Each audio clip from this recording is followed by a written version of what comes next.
Hi ವೀಕ್ಷಕರೇ, ಎಲ್ಲರಿಗೂ ನಮಸ್ಕಾರ. Welcome to our YouTube channel. ಬಿಳಿ ಅಥವಾ ಗುಲಾಬಿ ಇವೆರಡರಲ್ಲಿ ಯಾವ ಬಣ್ಣದ ಸೀಬೆಹಣ್ಣು ತಿಂದರೆ ನಮ್ಮ ಆರೋಗ್ಯಕ್ಕೆ ಬೆಸ್ಟ್ ಅಂತ ನಿಮಗೇನಾದರೂ ಗೊತ್ತಾ?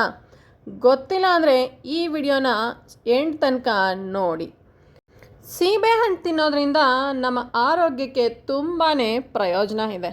ಕಡಿಮೆ ಬೆಲೆಗೆ ಸಿಗುವ ಈ ಹಣ್ಣು ಸಿಹಿ ಮತ್ತು ಕಟುಕವಾದ ವಿಶಿಷ್ಟ ಪರಿಮಳವನ್ನು ಸಹ ಹೊಂದಿರುತ್ತೆ. ಪೋಷಕಾಂಶಗಳು ಮತ್ತು ಖನಿಜಗಳಿಂದ ಸಮೃದ್ಧವಾಗಿರುವ ಹಣ್ಣು ಎಲ್ಲರೂ ಇಷ್ಟಪಟ್ಟು ತಿಂತಾರೆ.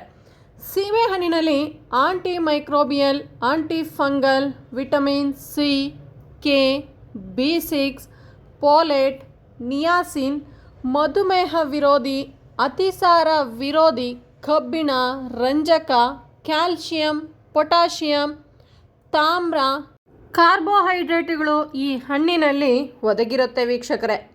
ಸೀಬೆಹಣ್ಣು ತಿನ್ನೋದ್ರಿಂದ ಮಲಬದ್ಧತೆಯಂತಹ ಜೀರ್ಣಕಾರಿ ಸಮಸ್ಯೆಗಳಿಂದ ದೂರ ಇರ್ಬೋದು. ಈ ಸೀಬೆಹಣ್ಣು ತಿನ್ನೋದ್ರಿಂದ ಜೀರ್ಣಕ್ರಿಯೆ ಸರಾಗವಾಗಿ ಸರಿಯುತ್ತೆ. ಇದರಲ್ಲಿ ಸಕ್ಕರೆ ಮಟ್ಟವನ್ನು ನಿಯಂತ್ರಿಸುವ ಶಕ್ತಿ ಸಹ ಈ ಸೀಬೆಹಣ್ಣಿನಲ್ಲಿ ಒದಗಿದೆ.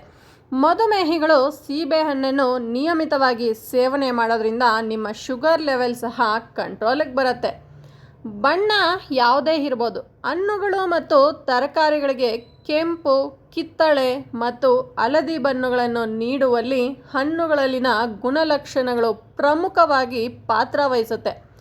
ಹೀಗಾಗಿ ಕೆರೋಟಿನ್ಗಳು, ಪಾಲಿಫಿನಾಲ್ ಸಂಯುಕ್ತಗಳು ಪೇರಳಕ್ಕೆ ಗುಲಾಬಿ ಬಣ್ಣವನ್ನು ನೀಡುತ್ತೆ. ಬಿಳಿ ಸೀಬೆಹಣ್ಣನ್ನು ಬಿಳಿ ಬಣ್ಣವನ್ನು ಹೊಂದಿರುತ್ತೆ. ಯಾಕೆಂದರೆ ಇದು ಸಾಕಷ್ಟು ಕೆರೋಟಿನ್ಗಳು ಮತ್ತು ಪಾಲಿಫಿನಾಯ್ಡ್ಗಳನ್ನು ಹೊಂದಿರೋದಿಲ್ಲ. ಕ್ಯಾರೋಟಿನ್ ವರ್ಣದ್ರವ್ಯಗಳು ಕ್ಯಾರೆಟ್ ಮತ್ತು ಟೊಮೊಟೊಗಳಿಗೆ ಕೆಂಪು ಬಣ್ಣವನ್ನು ನೀಡುತ್ತೆ. ಗುಲಾಬಿ ಮತ್ತು ಬಿಳಿ ಸೀಬೆಹಣ್ಣು. ಗುಲಾಬಿ ಸೀಬೆಹಣ್ಣು ಹೆಚ್ಚಿನ ನೀರಿನ ಅಂಶವನ್ನು ಹೊಂದಿರುತ್ತೆ. ಸಿಹಿ, ರುಚಿ ಮತ್ತು ಕಡಿಮೆ ಕಾರ್ಬೋಹೈಡ್ರೇಟ್ಗಳು ಈ ಗುಲಾಬಿ ಬಣ್ಣದಲ್ಲಿರುವಂತಹ ಸೀಬೆಹಣ್ಣು ಹೊಂದಿರುತ್ತೆ. ಗುಲಾಬಿ ಹಣ್ಣಿನಲ್ಲಿ ಬಹಳ ಕಡಿಮೆ ಹಣ್ಣನ್ನು ನೋಡಿರ್ತೀವಿ.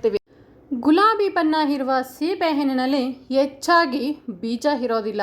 ವಿಟಮಿನ್ ಸಿ ಕೂಡ ಹೆಚ್ಚಾಗಿರೋದಿಲ್ಲ. ಇದನ್ನು ಹಣ್ಣಾಗಿಯೇ ತಿನ್ನೋದಕ್ಕಿಂತ ಜ್ಯೂಸ್ ಮಾಡಿ ಕುಡಿದ್ರೆ ತುಂಬಾ ಬೆಸ್ಟ್. ಬಿಳಿ ಸೀಬೆಹಣ್ಣಲ್ಲಿ ಹೆಚ್ಚು ಸಿಹಿಯನ್ನು ಹೊಂದಿರುತ್ತೆ. ಪಿಷ್ಟ ಮತ್ತು ವಿಟಮಿನ್ ಸಿ ಸಮೃದ್ಧವಾಗಿರುತ್ತೆ. ಈ ಹಣ್ಣು ಅನೇಕ ಬೀಜಗಳನ್ನು ಹೊಂದಿರುತ್ತೆ. ಇದು ರೋಗ ನಿರೋಧಕ ಹೆಚ್ಚಾಗಿ ನಮ್ಮ ದೇಹಕ್ಕೆ ಬರದಂತೆ ಕಾಪಾಡುತ್ತೆ ವೀಕ್ಷಕರೇ. ಎಸ್ ವೀಕ್ಷಕರೇ, ನೋಡಿದ್ರಲ್ಲ, ಸೀಬೆಹಣ್ಣಲ್ಲಿ ಬಿಳಿ ಮತ್ತು ಗುಲಾಬಿ ಬಣ್ಣ ಇರುತ್ತೆ. ಯಾವ ಹಣ್ಣು ತಿಂದರೆ ನಮ್ಮ ದೇಹಕ್ಕೆ ತುಂಬ ಹೆಲ್ಪ್ ಅಂತ ಈ ವಿಡಿಯೋ ಮುಖಾಂತರ ನಿಮಗೆ ತಿಳಿಸ್ಕೊಟ್ಟಿದ್ದೀನಿ. ವಿಡಿಯೋ ಇಷ್ಟ ಆಗಿದ್ದಲ್ಲಿ ಲೈಕ್ ಮಾಡಿ, ಶೇರ್ ಮಾಡಿ, ಕಮೆಂಟ್ ಮಾಡಿ. ಇನ್ನೂ ಹೆಚ್ಚು ಹೆಚ್ಚು ಹೆಲ್ತ್ ಟಿಪ್ಸ್ಗಾಗಿ ಇನ್ನೂ ಯಾರೆಲ್ಲ ನನ್ನ ಚಾನಲನ್ನು ಸಬ್ಸ್ಕ್ರೈಬ್ ಮಾಡ್ದಿರ ನೋಡ್ತಿದ್ರೋ ದಯವಿಟ್ಟು ಈ ಕೂಡಲೇ ಸಬ್ಸ್ಕ್ರೈಬ್ ಮಾಡ್ಕೊಳ್ಳಿ. ಮತ್ತೊಂದು ಹೆಲ್ತ್ ಟಿಪ್ಸ್ ಜೊತೆ ನಿಮಗೆ ಸಿಗ್ತೀನಿ. ಅಲ್ಲಿ ತನಕ ನಮಸ್ಕಾರ.